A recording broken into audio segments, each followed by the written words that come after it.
ॐ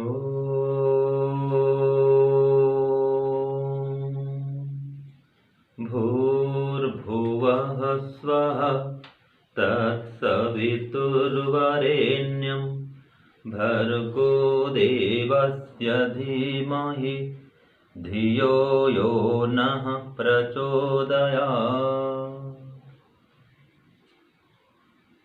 सभी धर्म प्रेमी, वेद प्रेमी, सज्जन महानुभावों तथा श्रद्धामयी वंदनीया पूजनीया मातृ शक्ति, आज हम विषय लेंगे वेद ज्ञान क्यों प्राप्त करें,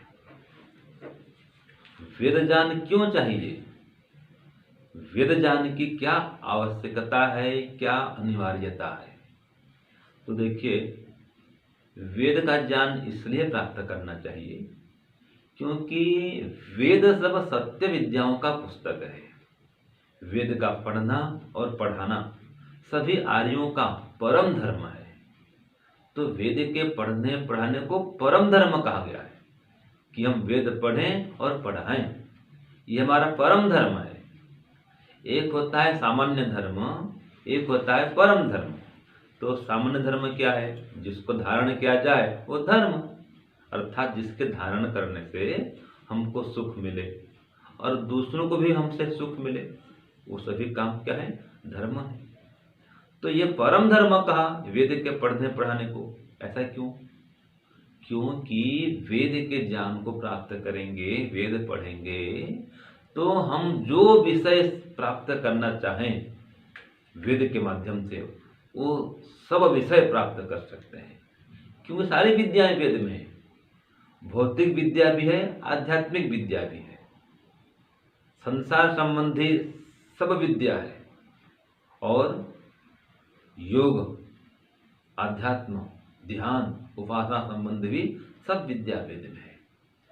वेद में ईश्वर की स्तुति उपासना कैसे करें वो भी है, ईश्वर का स्वरूप भी है, फिर जीवात्मा का स्वरूप भी है और ये प्रकृति जो है, संसार जिससे बना है, इसका स्वरूप भी है।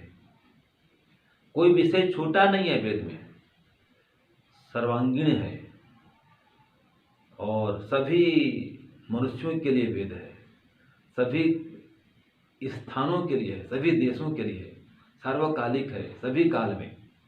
तो वेद इसलिए पढ़ें कि वेद को पढ़ करके हम अपने जीवन को सुखमय बना सकते हैं, श्रेष्ठ बना सकते हैं और समाज में सुख शांति की स्थापना कर सकते हैं, पाप से अधर्म से बच सकते हैं। क्योंकि वेद में धर्म क्या है, अधर्म क्या है, पाप क्या है, पुण्य क्या है, सत्य क्या है, असत्य क्या है, नीति क्या है, अनीति क्या है, विहित क्या है, अविहित क्या है, इन सारी बातों का उसमें उल्लेख है। और वेद में गणित विद्या भी है, खगोल विद्या भी है, भूगोल विद्या भी है, भूगर्भ विद्या भी है। विमान कैसे बनाएं ये भी वेद में है, विमान विद्या भी है। और पानी जहाज कैसे बनाएं ये भी है। नौ विमान विद्या सब कुछ है वेद में, क्या नहीं है वेद में। जो कुछ भी संसार में देख रहे हैं ज्ञान विज्ञान, उन सब का आदि मूल तो वेद ही है। तो जो कुछ भी संसार में ज्ञान है वो सब कुछ वेद का है और जो वेद में नहीं है वो संसार में भी नहीं है। जो भी आविष्कार देख रहे हैं उन सब का मूल वेद में है। ये मोबाइल का प्रयोग हम कर रहे हैं, ये भी तो वेद में है। उसको बोलते हैं वेतार की विद्या या तार विद्या। और वेतार विद्या, वेतार मतलब बिना तार का, बिना वायर का, मोबाइल वायरलेस, ये भी वेद में है। तो वेद में वैद्यक शास्त्र भी है, आयुर्वेद भी तो वेद से निकला है ना जी। तो चिकित्सा कैसे करें, कौन सी औषधि का प्रयोग करें, तो औषधियों का भी वर्णन वेद में है। अर्थात मानव जीवन को एकदम स्वस्थ निरोग कैसे बनाएं, सुख शांति समृद्धि से कैसे युक्त करें, ये सब वेद में है। मकान कैसे बनाएं ये भी वेद में है, वस्त्र कैसे बनाएं ये भी वेद में है, खेती कैसे करें, खेती माने कृषि कैसे करें ये भी वेद में है। सब कुछ वेद में है। गृहस्थ आश्रम को कैसे चलाएं ये भी वेद में है। बच्चों को शिक्षा दीक्षा कैसे दें ये भी वेद में है। तो ब्रह्मचर्य आश्रम की शिक्षा वेद में है, गृहस्थ आश्रम की शिक्षा वेद में है, वानप्रस्थ आश्रम की शिक्षा वेद में है और संन्यास आश्रम की शिक्षा भी वेद में है। तो मोक्ष कैसे प्राप्त करें ये भी वेद में है, और परिवार कैसे बनाएं चलाएं ये भी वेद में है।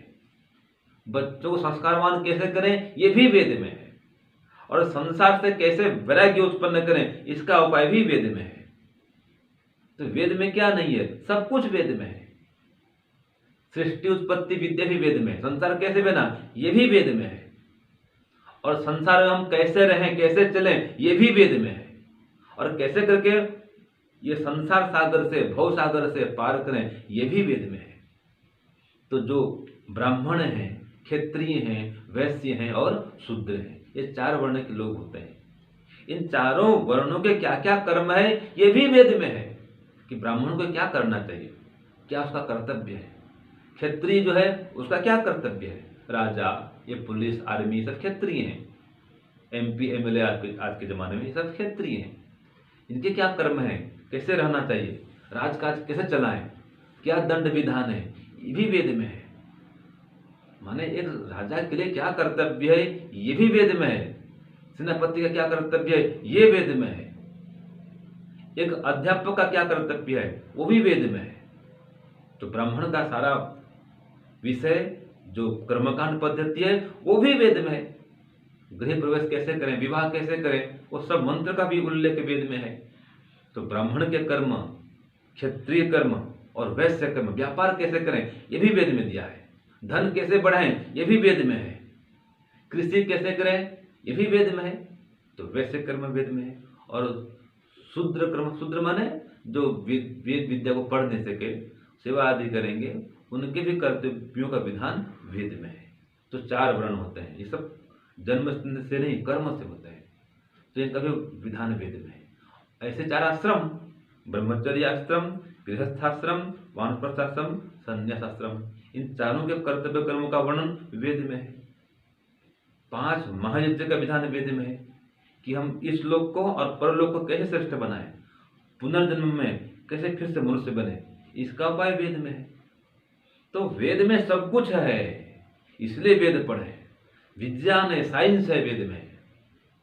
ठीक है जी, हर विद्या वेद में विद्यमान है, और उनका मूल सार जो है वो वेद में ही है, और उसके आधार पर फिर ये उपवेद हैं बने हैं। दर्शन साहित्य है, उपनिषद है, ये सब वेद के ज्ञान के आधार पर बनाए गए हैं ऋषियों के द्वारा। तो 6 दर्शन, 4 उपवेद, 4 उपवेद है, वेद 4 वेद के 4 उपवेद। तो इनका जो उपवेद है, फिर उनका इनको अंग बोलते हैं, वेदांग, और फिर वेद के उपांग, इन सबका आधार जो है वो वेद है। तो दर्शन, उपनिषद, मनुस्मृति, वाल्मीकि रामायण और महाभारत, इन सब में वेद का उल्लेख है। भगवान राम भी, भगवान कृष्ण भी सब वेद पढ़े थे, इसलिए हम भी वेद पढ़ें, और ये हर काल में पढ़ने योग्य है। वर्तमान काल में भी पढ़ें, और आगे भविष्य में भी लोग आएंगे वो भी पढ़ें, और भूतकाल के लोग तो पढ़े ही थे। तो जो वेद है सभी भाषाओं के लिए है, सभी मनुष्यों के लिए है, सभी के कल्याण के लिए, सबके हित के लिए है, घर परिवार सबके लिए। परस्पर हमारा व्यवहार कैसा हो पिता पुत्र का, वो वेद में है। पति पत्नी का व्यवहार कैसा हो वो वेद में है। भाई भाई का व्यवहार कैसा हो वो वेद में है। गुरु शिष्य का व्यवहार कैसा हो वो वेद में है। गुरुकुल में शिक्षा दीक्षा कैसे दें वो वेद में है। सब कुछ वेद में है, इसलिए हमें वेद का ज्ञान प्राप्त करना चाहिए, वेद पढ़ना चाहिए, वेद को पढ़ाना चाहिए। तो ये हम सब आर्यों का परम धर्म है। ओम शांति ओम शांति।